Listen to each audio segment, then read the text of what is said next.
Hello students, welcome to Success Classes. This is Shweta Agarwal.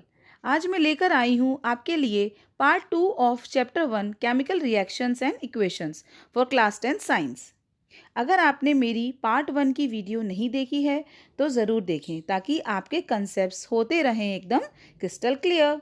So let's get started. In part 1, we have discussed about the physical and chemical changes, the chemical reaction with the help of few activities, the exothermic and endothermic reactions, observations for a chemical change, and what is a chemical equation, and how to make a chemical equation more informative. Now, in this part, we will study about the balanced chemical equation and how to balance a chemical equation. And we will also study some of the types of chemical reactions. So, let's continue our topic. First is balanced chemical equation. So, in part 1, we have discussed little about the balanced and unbalanced chemical equation. An unbalanced chemical equation is that in which the number of atoms on the left hand side and right hand side are not equal, and it does not obey the law of conservation of mass. But a balanced chemical equation is one in which the atoms of each element on both the sides are equal and which obeys the law of conservation of mass. So, a chemical equation having an equal number of atoms on both the side of the reaction is called a balanced chemical equation. Let's see some examples. Zinc plus H2SO4 will give ZnSO4 plus hydrogen. So, in this equation, all the element have equal number of atoms on LHS side and RHS side. Second equation, 2Mg plus O2 will give 2MgO. And the third balance equation is C plus O2 will give CO2. So these are few examples of the balanced chemical equation. Now we will study how to balance a chemical equation. So here is an unbalanced chemical equation given. To balance an unbalanced chemical equation, we have to follow few steps. First step is write the skeletal equation. So see, it is the unbalanced equation, that is Fe plus H2O will give Fe3O4 plus H2. Now, the second and the most important point is select a compound that has maximum number of atoms. So, in this equation, the compound that has maximum number of atom is Fe3O4. And in Fe3O4, the element which has maximum number of atom is oxygen. So we will first balance the oxygen atoms.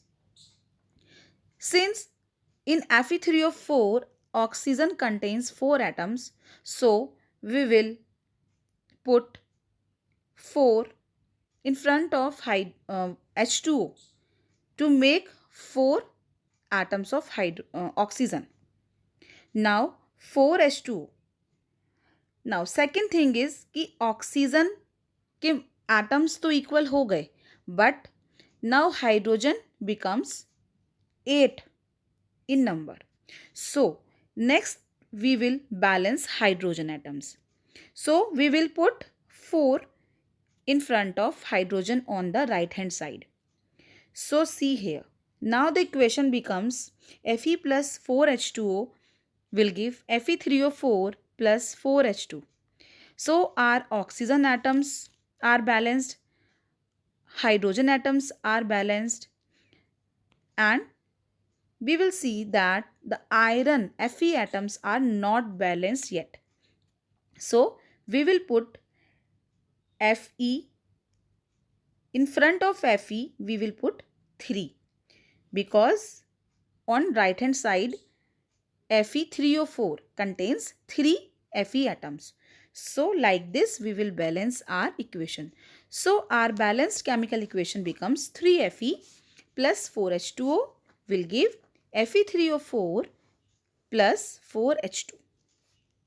Now let's see one more example.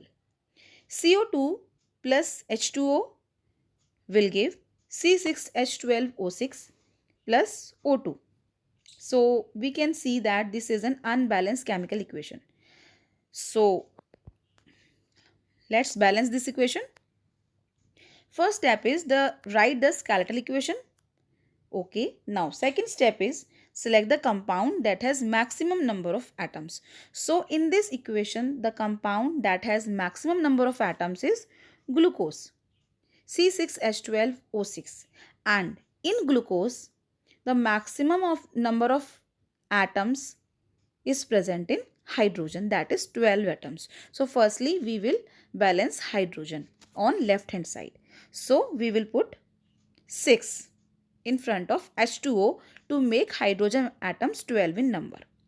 Now, the next we will balance carbon and oxygen.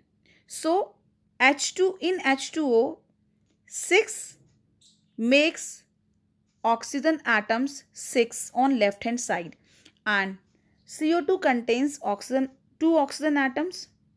So, oxygen atoms become 8, and on right hand side oxygen atoms in glucose is 6 and in oxygen is 2. Now in glucose contains 6 carbon, so we will put 6 in front of CO2.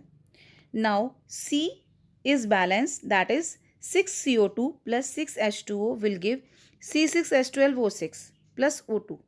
But we can see that now our oxygen atoms remain unbalanced.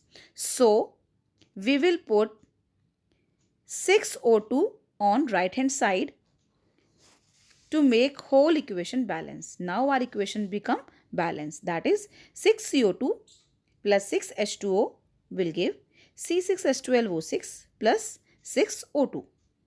Clear? I think now these steps are clear to you, how to balance the equation.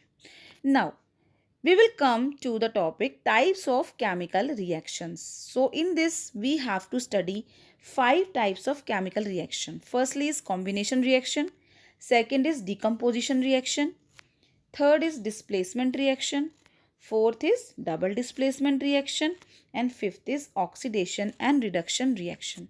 So these reactions we have to study in detail. Now first reaction we will study about the combination reaction. Combination means something combine to form the new thing. So in this, two reactants combine to form a single product. For example 1, formation of slake lime by the reaction of calcium oxide and water. When calcium oxide, that is quicklime, is mixed in water, calcium hydroxide, that is slake lime, is formed with the evolution of large amount of heat. So this reaction is highly exothermic reaction. If we touch the vessel, we will see that the vessel become hot. So this proves that this reaction is highly exothermic. Now the slake lime form here is used for whitewashing the walls.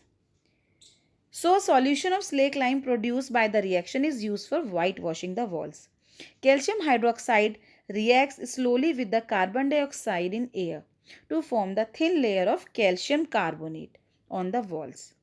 Calcium carbonate is formed after 2 to 3 days of whitewashing and gives a shiny finish to the walls. This reaction is also very important reaction. What happens that जब हमको white wash कराना होता है अपनी walls, तो white wash के लिए quick lime का यूज़ किया जाता है, that is calcium oxide. Quick lime को वाटर में मिक्स करके उसका सॉल्यूशन बना के वो सॉल्यूशन को वॉल्स पे वाइट वॉश किया जाता है. वो जो सॉल्यूशन तैयार होता है उसको हम बोलते हैं slack lime, that is calcium hydroxide. Now this calcium hydroxide slowly reacts with carbon dioxide in the air, and after 2-3 days the white finish appears on the walls because when calcium hydroxide, that is slaked lime, reacts with CO2 of air, it gets converted into calcium carbonate, due to which the shiny finish appears on the walls. Now, next few examples for the combination reaction are burning of coal. Here, carbon, because for coal we write carbon, C. So, carbon plus oxygen will give CO2. Formation of water, hydrogen plus oxygen will give water. And formation of HCl, hydrogen plus chlorine will give HCl, twice HCl. So these are few examples of combination reaction. I hope combination reaction is clear to you. Now the next reaction we have to study is decomposition reaction. In decomposition reaction, a reactant decomposes or breaks down into two or more products. To decompose a substance, we have to apply energy. So energy applied may be in the form of heat, it may be in the form of electricity, or in the form of sunlight. If the energy supplied is in the form of heat, it is called thermal decomposition reaction.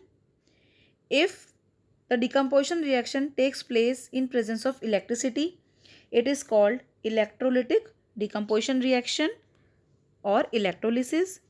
And if the decomposition reaction takes place in presence of sunlight, then the decomposition reaction is called photodecomposition reaction or simply photolysis. So we study all the three types of decomposition reaction in detail.